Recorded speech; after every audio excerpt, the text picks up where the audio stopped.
আল্লাহর নবী দোজাহানের বাদশাহ নবী মুহাম্মদ রাসূলুল্লাহ সাল্লাল্লাহু আলাইহি ওয়াসাল্লাম তার জামাতা হযরতে আলী রাদিয়াল্লাহু তাআলা আনহুকে ডাক দিলেন, ও বাবা আলী, আমি কি তোমায় কি একটা নসিহত করব না বাবা? যে নসিহতটা আল্লাহর নবী বলছে, বাবা আলী রে, আমি আজকে এমন একটা নসিহত তোমায় করব, তুমি কি গ্রহণ করবে? যদি এই নসিহতটা গ্রহণ করো, তুমি বিনা হিসাবে আমার আল্লাহর জান্নাতে যাবে। আল্লাহ রাসূল বলছে, বাবা আলী, আমার নসিহতটা যদি তুমি গ্রহণ করো, যদি মেনে নাও, তাহলে আল্লাহ তাআলা তোমাকে বিনা হিসাবে জান্নাত দিয়ে দেবে। কামিল মুর্শিদ কেমন ওয়ারাসাতুল আম্বিয়া, ভিতরে ভিতরে একটু মিল করবেন। আল্লাহর নবীর সাহাবী হযরতে আলী রাদিয়াল্লাহু তাআলা আনহু চিন্তায় পড়ে গেলেন। ডাক দিয়ে বলেন, ইয়া রাসূলুল্লাহ, ইয়া হাবিবাল্লাহ, হুজুর, এমন কি কাজ, এমন কি আমল আমার জীবনে করতে হবে যে কাজটা করলে আল্লাহ তাআলা আমাকে বিনা হিসাবে জান্নাতের বাসিন্দা বানিয়ে দেবে? আল্লাহর নবী ডাক দিয়ে বলেন, বাবা আলী, প্রত্যেক দিন যদি তুমি 4 বার 4000 দিরহাম আল্লাহর রাস্তায় দান করে ঘুমিয়ে যাও, তাহলে তোমার আমলনামায় 4000 দিরহাম যদি আল্লাহর রাস্তায় দান করে ঘুমিয়ে যাও, আল্লাহ তাআলা তোমাকে 4000 দিরহামের সওয়াব দান করবে। জোরে বলুন সুবহানাল্লাহ। আল্লাহর নবীর সাহাবী হযরত আলী রাদিয়াল্লাহু তাআলা আনহু বলেন, ইয়া রাসূলুল্লাহ, ইয়া হাবিবাল্লাহ, হুজুর, 4000 দিরহাম কোথায় পাবো?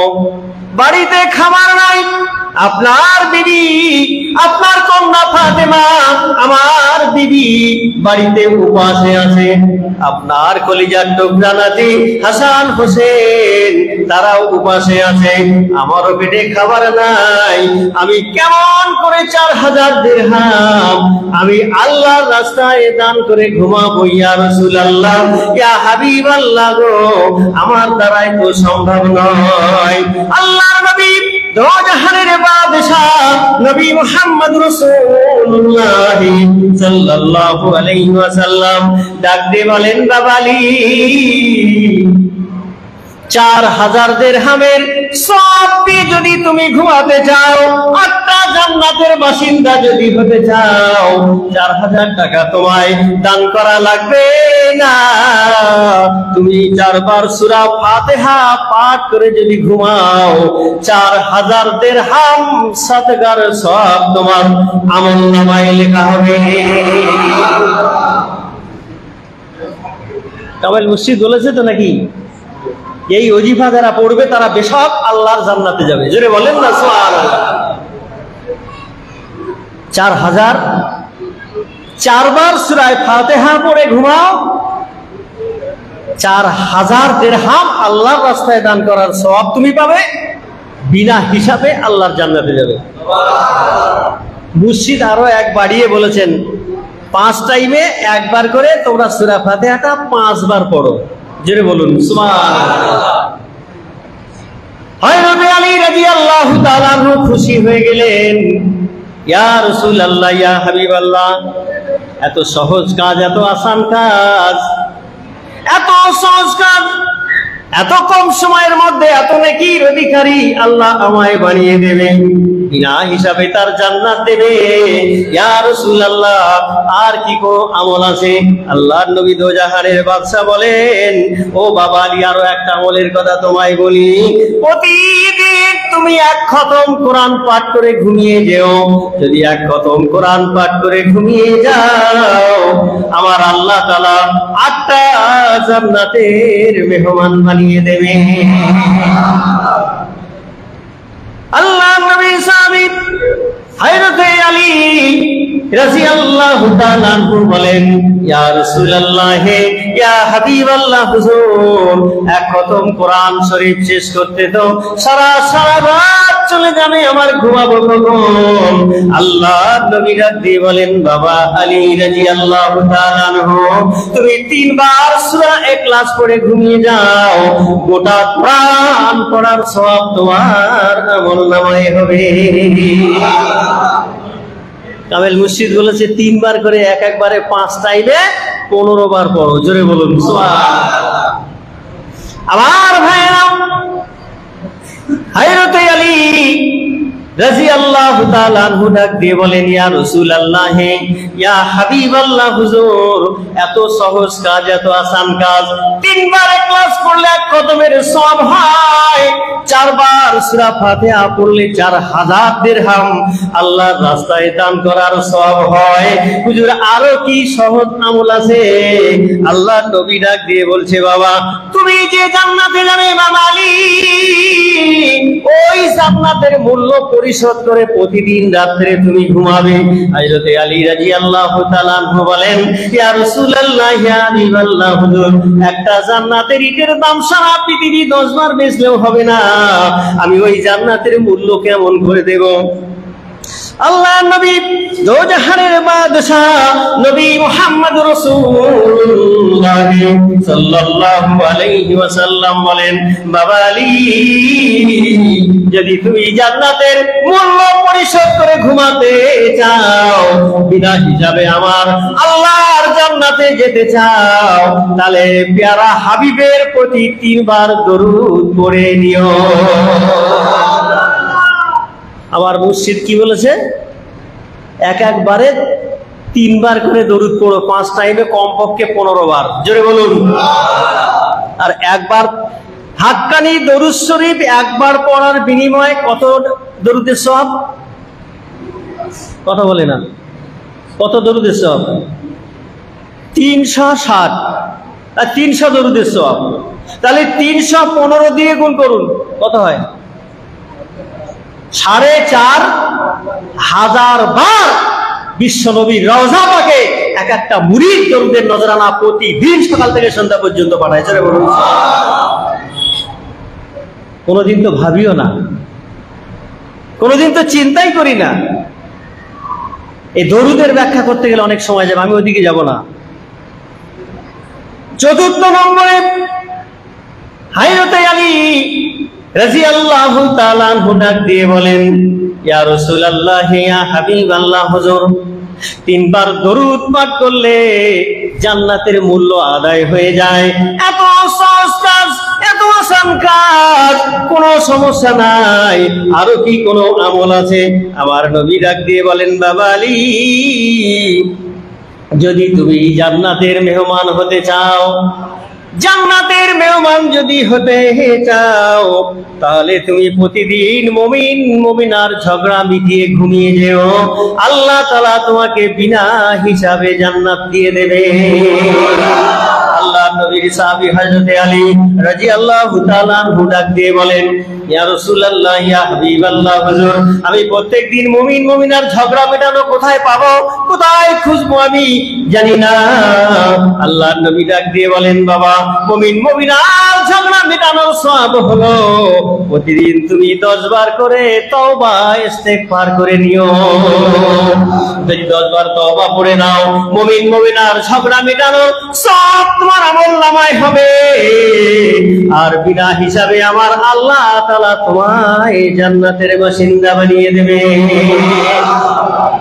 আমার ভাইরা, যুবক জওয়ানেরা, আমার কামেল মুর্শিদ সুফি আজম গাছী রহমাতুল্লাহ আলাইহি বলেন, যে ব্যক্তি একবার সূরা ফাতিহা পড়বে 20 পারা কোরআনের সওয়াব পাবে, একবার ইখলাস পড়বে 10 পারা কোরআনের সওয়াব, 3 বার পড়লে 1 খতমের সওয়াব, সূরা ফাতিহা সারা দিনে 5 বার পড়বে, আর এই সূরা ইখলাস 15 বার পড়বে, সকাল থেকে সন্ধ্যা পর্যন্ত এই 5 টাইম নামাজে তার আমল নামায় সওয়াব হবে 8 খতম কোরআনের সওয়াব। জোরে বলুন সুবহানাল্লাহ।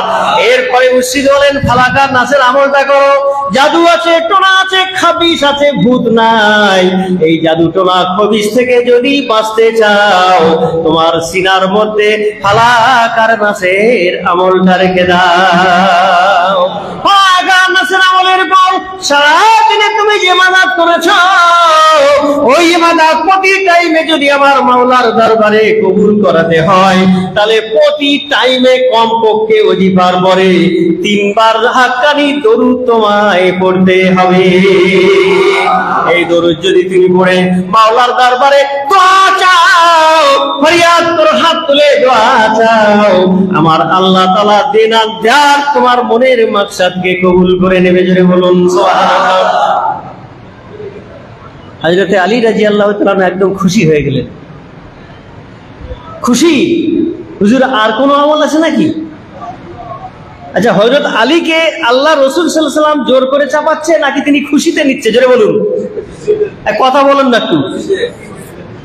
আমার মুর্শিদ যে ওজিফাটা দেয়, মানুষ খুশিতে নেয় নাকি তার ঘাড়ে জোর করে চাপিয়ে দেওয়া হয়? আর ভাইরা, কামেল মুর্শিদ বলেন, এই ওজিফা খান শুধু কোরআন পড়ে না, কোরআনের সাথে সাথে আরো 3টা কিতাব তারা পড়ে, ওই কিতাবের হক আদায় করে। আরো 3টা কিতাব আছে, একটা তাওরাত, জবুর ও ইনজিল। জোরে বলুন সুবহানাল্লাহ। যারা সূরা ফাতিহার আমলটা করে, আরো 3টে কিতাবের হক তারা আদায় করে। কারণ মুর্শিদ আরো বলেন, শুধু তাই নয়, 1,24,000 পয়গম্বর দিনের দাওয়াত দিয়ে তারা যে কষ্ট করে সওয়াব পেয়েছে, যারা এই হাক্কানি দরবারের এই নুরানি কোরআনি ওজিফা পড়বে, আল্লাহ তাআলা 1,24,000 পয়গম্বরের দিনের সওয়াব তাদের আমলনামায় লিখে দেবে। আমার ভাইয়েরা, যুবক জওয়ানেরা, এই ওজিফা এখানে আনা হয়েছে, মেহেরবানি করে একটা করে নিয়ে যাবেন, বাড়িতে গিয়ে আমল করবেন, বিবি বাচ্চাদেরকে আদেশ করবেন, প্রতিবেশীর হাতে তুলে দেবেন। যদি 500 টাকার সোনা আপনি দেন, সেই ব্যক্তি চলে গেলে সোনাটা পড়ে থাকবে, তার জীবনে কোনো কাজে আসবে না। কিন্তু যদি হাক্কানি ওজিফাটা তার হাতে তুলে নেন, তারেও কাল পরকাল কামিয়াব হবে, জান্নাতের বাসিন্দা হবে, আর একটা সওয়াব আপনার আমলনামায় জমা হতে থাকবে। জোরে বলুন সুবহানাল্লাহ। আল্লাহর নবী সাহাবী হযরত আলী রাদিয়াল্লাহু তাআলা আনহু ডাক দিয়ে শেষ কথাটা বললেন, হুজুর আর কি আমল আছে? আল্লাহ রাসূল বলছে, আর একটা আছে, আমি তোমায় নসিহত করছি, এটা তুমি মেনে নাও। যদি মানতে পারো, আল্লাহ তাআলা বিনা হিসাবে তোমায় আল্লাহ জান্নাত দিয়ে দেবে। বলুন সুবহানাল্লাহ। হযরত আলী রাদিয়াল্লাহু তাআলা আনহু ডাক দিয়ে বলেন, ইয়া রাসূলুল্লাহ, ইয়া হাবিবাল্লাহ, হুজুর বলুন তাড়াতাড়ি কি আমল করতে হবে? আল্লাহর নবী ডাক দিয়ে বলছে, বাবা আলী, তুমি প্রত্যেক দিন একটা হজ, একটা উমরা করে তুমি ঘুমিয়ে যেও। প্রতিদিন একটা হজ করবে এবং একটা উমরা করবে। যদি একটা হজ এবং একটা উমরা করো, এই প্রতিদিন হজ উমরার বিনিময় আল্লাহ তাআলা তোমাকে বিনা হিসাবে জান্নাত দিয়ে দেবে। হযরত আলী রাদিয়াল্লাহু তাআলা বলেন, হুজুর এটা কি করে সম্ভব হবে? আমি মক্কায় হজ, মদিনায় কেমন করে হজ করব, আবার কেমন করে উমরা করব, আবার একদিন নয় প্রতিদিন, এটা আমার দ্বারাই সম্ভব নয়। আল্লাহর নবী বিশ্বনবী মুহাম্মদ রাসূলুল্লাহ সাল্লাল্লাহু আলাইহি ওয়াসাল্লাম ডাক দিয়ে বলছে, বাবা আলী, প্রতিদিন তোমায় মক্কায় গিয়ে হজ করতে হবে না, উমরা করতে হবে না। তুমি যে জায়গায় আছো ওই জায়গায় বসে বসে প্রতিদিন 4 বার কলেমা শাহাদাত পাঠ করে ঘুমিয়ে যেও। জোরে বলুন সুবহানাল্লাহ। প্রতিদিন যদি 4 বার তুমি কালেমা শাহাদাত একই দিল নিয়ে যদি তুমি কালেমা শাহাদাত পড়ো, তাহলে আমার 8টা জান্নাতের দরজা তোমার জন্য খোলা হয়ে যাবে। আরো জোরে বলুন সুবহানাল্লাহ। আমার ভাইয়েরা, যুবক জওয়ানেরা, এই জন্য কামেল মুর্শিদ আমার যে ওজিফা দিয়েছে ভাই, যে সিলসিলায়, যে তরিকায়, যে মাযহাবে থাকেন, আল্লাহর রাস্তে বলি, আপনি যদি এই ওজিফাটা না পড়ে বাদ রাখেন, আপনার লোকসান হবে, আপনার ক্ষতি হবে। আর যদি ওজিফায় আপনি যুক্ত হয়ে যান, আল্লাহর রাস্তে রাসূলের মিম্বারে দাঁড়িয়ে বলি, আপনার জীবনে দিনের পর দিন টাকায় উন্নতি না হলে, ব্যবসায় যদি উন্নতি না হয়, আখিরাতের জিন্দেগি, কবরের জিন্দেগি, আপনার রুহানি চেহারার মধ্যে দিনের পর দিন উন্নতি হতে থাকবে। জোরে বলুন সুবহানাল্লাহ। গত রবিবার একটা নতুন জায়গায় মজলিসে গিয়েছিলাম, বাঁকড়ার ওইদিকে। সেইখানে সব অন্য সিলসিলা, জামাতি আছে, ফুরফুরা আছে, অন্য সিলসিলা। বাড়িওয়ালা যাওয়ার সাথে সাথে বলছে, এখানে লোকজন খুব একটা হয় না, হবে না। ওইসব চিন্তা তোমার করতে হবে না বাবা, তুমি হুকুম নিয়েছো কার? আরে কামেল মুর্শিদ। ও চিন্তা তোমার না, তোমার যে ডিউটিটা তুমি সেটা করো, আর যার কাজ সে করবে। জোরে বলুন সুবহানাল্লাহ। মজলিস শুরু হলো, এশার নামাজের আগে ওজিফা হয়ে গেল। এশার নামাজের পর দুজন ছিলাম। এশার নামাজের পর প্রায় 8:45 মজলিস শুরু হলো। আবার বায়ান যখন শুরু হয়েছে, এই ওজিফা নামাজ উঠছে কুল। জানি না কোথা থেকে পঙ্কপালের মতো মানুষ এসে একবার তার জায়গাটা পুরো পরিপূর্ণ হয়ে গেল। যারা ওজিফা নিতে গিয়ে হাত টেনে নেয়, এ ওজিফা বেদাত, এ ওজিফা নেওয়া যাবে না, এ দরুদ শরীফ ওদের বানানো।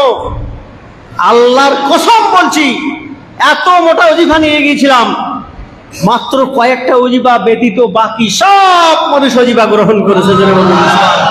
এই জন্য আল্লাহ তাআলা আল্লাহ রাসূলকে বলেছিলেন, ও আমার হাবিব, তুমি শুধু প্রচার করে দাও, হেদায়েত করার মালিক আমি আল্লাহ। আমার কামেল মুর্শিদ তিনিও বলছেন, আমাদের কাজ হলো প্রচার করা, হেদায়েত করার মালিক আমার আল্লাহ। জোরে বলুন সুবহানাল্লাহ। আমার ভাইরা, আমি এখানেই কালাম মুক্তাসার করি, আর দুজন মাওলানা বসে আছেন। আমরা যে সিলসিলায় থাকি, কোরআন তো সবাইকে পড়তে হবে কি হবে না ভাই? কোরআনে এখন যে মাওলানা সাহেব নামাজ আমাদেরকে ফরজ নামাজ পড়ালেন, বা আমরা বাকি নামাজগুলো পড়লাম, সূরা ফাতিহা তো পড়তেই হবে। বরং কে না সূরা ফাতিহা পড়লে তার নামাজ হবে কি? তাহলে নামাজে যদি পড়তে পারি, অন্য সময় পড়তে পারি। আর কামেল মুর্শিদ যে আদেশ করেছেন, তিনি একজন বুজুর্গ, তিনি নেককার, তিনি একজন সালেহীন। তার জামানের যে তাসির, আসমান জমিন আমাদের থেকে ফারাক। জোরে বলুন সুবহানাল্লাহ। তিনি যেটা বলেন আমার মাওলা সেটাই শোনেন, কিন্তু আমাদের কথা তো শোনে না। এই বুজুর্গান দিন যারা হয়, কামেলিন যারা হয়, তাদের আদেশ হুকুমগুলো মেনে নেওয়া আমাদের জন্য লাজেব। অতএব এই মীরবাড়ান বস্তিতে এখানে নতুন করে বায়ান করার দরকার নেই।